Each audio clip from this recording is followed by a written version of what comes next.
So it's print media dead. Uh, Print media. I just say it one more time. Print media for those of you who really miss back in the days where all your source of information was in print media. Where New York Times, very much alive, Washington Post, LA Times, Miami Herald, still alive. In Latin America, overseas, of course, abroad, anywhere, in Europe, there's some print media that is still alive, and of course they go online. In Latin America, of course, not exceptions. Uh, you know, Print media is still very much alive. There are a few newspapers in Central America, like even English in English. Of course, the official language in Central America is Spanish, for exception of Belize. But you have in Costa Rica, La Nación of Costa Rica. In Honduras, you have El Heraldo, La Prensa. And Guatemala, you have a couple of print media that's still selling on the street. People buy it. People watch it online of what's going on in each one of these countries. Of course, Panama, the Panamanian, there are a few newspapers still, very much alive. So it's still alive. That's the only point. That, of course, in less manner, see people, like this. This local paper in Salvador. I'm going to quick show it to you. It's only 25 cents. 25 cents. It's a major newspaper, national newspaper in El Salvador. 25 cents of a dollar. And of course it has 80 pages, if I can see it. 80 pages of news, culture, and all kinds of economic news, about, literary section, economic section, finance, of course, red news, hard red news, the red, news too, of course. So, talking about local newspapers in Central America, really, I was just checking this morning, early morning paper, like 7 a.m. this morning. Today is Friday, Friday 21st, February 21st. I was checking the news media in Honduras. Earlier I was there, checking the news media in Honduras, the print paper. One of those print papers was saying that we're showing an expat, another American expat in trouble. In trouble meaning, another American expert accused of child pornography in Honduras, which is very sad. If you're an expat in Central America, by any chance, or visiting Central America, of course, most 99.9% of people coming, foreigners, Canadians, Americans, from Europe, citizens from the European Union and Orientals too, coming to live in Latin America, 99.9% respect the law. We're not assuming that this person is guilty, but it's an American expert who lives in the province of Bay Island, Islas de la Bahía, Roatán. That's a famous island, one of the 18 provinces in Honduras. And just to be sure that what we're talking about here, that province, the province of Islas de la Bahía, Bay Island, 90% of expats, American expats, live there basically. So it's not the first time that an American expat has been involved, and other expats too have been involved with this incidents. Some serious, some not too serious, but of course, it's an issue of concern of what's going on. When you come to live in a foreign land, adjustment process could be difficult, and of course most people respect the law. But I'm only here to say that we assume that what's going on with this expat, involved, accused of child pornography. We don't know exactly this channel is not here to, state that someone is guilty or not. Of course, and everybody's innocent until proven guilty, of course. but hopefully, the experience of this American expat in the Bay Island, Islas de la Bahia, the province, one of the provinces of Honduras, it's an example of how to behave if you are, how to adjust to the different cultures. I mean, if you have, well behaved in any case, if you have good family values and come to live in Latin America, of course, there's no issue. So, just checking the prices of things here. I just venture here in where the location where I'm, standing here, which is I'm in the province of San Miguel, El Salvador at this moment, and I was visiting one of the area fast food restaurant here, like a Burger King, as I can see, maybe manning here, and Caesar's, Little Caesar's pizza place across the street here too, but very much a cup of tea like this one, this 12 ounces tea, might cost like a $1.10, very much cheaper than in the mainland USA, of course. And of course I have a ticket here. I got a medium size French fries.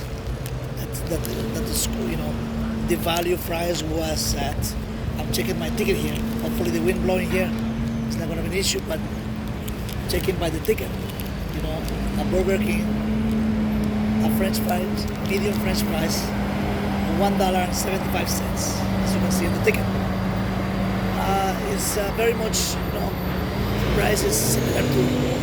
It's very much similar to what you can pay in most Central American fast food restaurants in Panama, Guatemala, Costa Rica, and on and on. This is the ticket. Of course, it's cheaper than in mainland USA, which in this size of medium French fries you can pay like around, I believe it's $2.75, like $1 more, $1.25 more than you can pay in Central America. So that's what it is. The ticket is here just to show you, just a reference. If you come, when you come, or if you travel in Central America, you will go to one of these fast food restaurants. That's what you expect to pay. Of course, if you have lunch, every pupusa will cost you only 35 cents of a dollar. So with 3 pupusas, the main dish in El Salvador, 3 pupusas you can eat lunch for $1. Lunch for $1 and a tea or coffee or soft drink will cost you 50 cents of a dollar. So $1.50 you can go eat at a local restaurant. I mean, lunch area, not a fancy restaurant, but at a local place here, and basically with $1.50 you can have a nice, good, local, traditional lunch in El Salvador. Right now I'm in the province of San Miguel, and I just had a Burger King, a French fries, a medium fries, and a tea. It cost me $2 and change for both, including the hot tea. So it wasn't that big, that expensive, but it wasn't cheap either. So that's what you expect when you have a franchise if you eat at one of these venues. So one thing that I want to mention that, of course, I did show you. I was talking about the print media. Print media is not there yet. Like I said before, I was sorry what I was saying earlier. This is a local paper of El Salvador that shows what's local news, of course, international news, and on and on and on. So, and of course, transportation is very cheap. I just traveled this morning from the border of El Salvador, 25 miles north, coming to the municipality of Santa Rosa de Lima, 25 miles away from the border. The price was $1 for transportation in a public transportation bus. There's no train going. There's no train going from the border to the capital of El Salvador, San Salvador, and there's no train also going from the border to the capital of Tegucigalpa, Honduras. So there's only bus and minibuses also for that, that can carry up to like 40 or to 50 passengers. And of course, to make it here, to make it from one capital city, Tegucigalpa, by bus by land, crossing Amatillo border, the border of Honduras and El Salvador. You can cross the same day and same day make it to the capital of El Salvador, San Salvador, and you can end up paying only like less than $10. I calculated. I did my numbers, and of course you pay like $9.75 taking public transportation by land. If you're a backpacker coming through, traveling Central America, if you travel the way I travel, right? The way I just travel today, and most likely everything I travel through Central America, I take public transportation just to show you guys, how much it costs. Of course, airplane tickets are much more expensive, but if you happen that you travel by land, it's very cheap, and you can,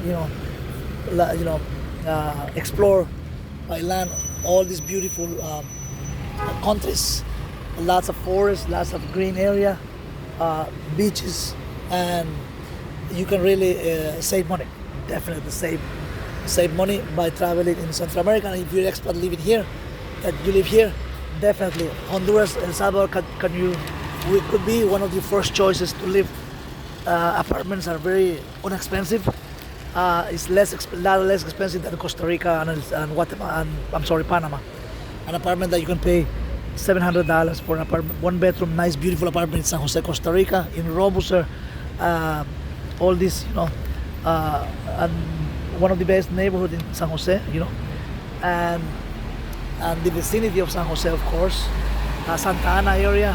You can pay $700 for a one bedroom apartment, $800 maybe in a nice, beautiful, high-rise apartment complex with all the amenities, swimming pool, clubs, gym, everything in the area, in the apartment complex, safety, complete, security 24/7 in a gated community. Of course, it's a bargain if you're paying $2,000 in the U.S. anywhere in the main city in the U.S. Say hi, the gentleman coming by. People are very nice in this. It's, Santa Rosa de Lima, province of San Miguel in El Salvador. So as I was saying, what you're paying like $700 to $800 in Panama or Costa Rica, Panama City, for a one-bedroom apartment in El Salvador, in San Salvador, in a beautiful, residential area with safety, 100%, almost. I'm not saying 100%. I don't want to say that, but very much, safe locality, safe place. Remember that El Salvador is one of the safest country in the continent. Safest, number one. I think it was number one. El Salvador was number one last year. I think it's now number 2 or 3, but still top. Safety for your families. If you are, if you're traveling by, with your family, or if you're an expat living in El Salvador with all your family, of course. And you can only pay like $350 for a beautiful 1 or 2 bedroom apartment sometimes, $350, $400. So it's half the price of what you can pay in Panama or Costa Rica. So this kind of information that I see firsthand, because I'm traveling, through Central America, I see firsthand myself. It's not something that I read, but I ask people, I ask the managers of these apartment buildings sometimes to, for prices of new house complexes, I ask builders, I talk to builders about what's going on with with projects, new building projects, and what are the prices for, for expats, Americans, Europeans, or Canadians planning to come to Latin America to live, to have a better quality of life, and to have your dollar, stretch your dollar. You can save a lot of money by getting information from this channel, of course, first-hand information. This is not something that I'm reading, so some, of course, I'm getting it from other sources. Most of my information are first-hand sources that I search, I do my research first-hand on the ground. I talk to people of different, people living in the community, people, builders, construction workers, to have the best information for you guys. So thanks for watching. Again, my voice is, a little, I had a little cold a couple of days ago, but I'm getting really better. But thanks for being patient and for watching this channel. I'll see you guys in the next video. Thanks for watching, and take care of yourselves, and have a great Have a great weekend from Santa Rosa de Lima, province of El Salvador. This is a beautiful 30,000 people community in the 25 miles from the border of Honduras and El Salvador. Take care, guys, and see you in the next video. If you like this content, just subscribe. If you haven't subscribed yet, subscribe yet, and like and comment about all the information I'm giving firsthand for you, so you can have a better source of information. Thanks a lot for watching, and see you in the next video. Take care. Bye bye. So long.